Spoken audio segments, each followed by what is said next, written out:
अब्बास के पैरों में गोली मारी मैंने तो हम वहाँ से बचकर बाहर निकल गए। अभी कहाँ हो तुम लोग? हम गाड़ी में हैं। अब्बास की गाड़ी लेकर भाग निकले वहाँ से। ठीक है ज़मरुद, गौर से सुनो, सीधा किसी महफूज जगह पर चली जाओ, ठीक है? अब्बास तुम्हारा पीछा करेगा। हो सकता है वो पीछा कर रहा हो हमारा, उसका जख्म ज्यादा गहरा नहीं है। हाँ, पाँव में गोली होने के बावजूद हम पे फायरिंग कर रहा था। कमीना, नफरत और गुस्से से भरा हुआ अम्मी इंसान अभी है वो। चुप हो जाए। हाँ ठीक है, चुप हूँ, मैं कहाँ बोल रही हूँ।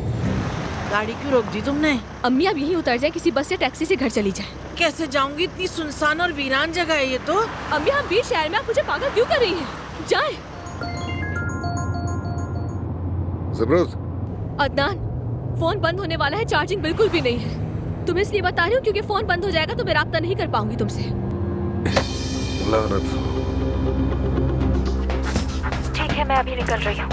ठीक है मेरी जान, मगर प्लीज ख्याल रखना कि ज्यादा नुमाया मत हो। शायद सोहा ने किसी और को बता दिया हो। पता नहीं, कोई बात नहीं। वैसे भी अदनान के साथ मेरा रिश्ता खत्म हो चुका है, तुम जानती हो।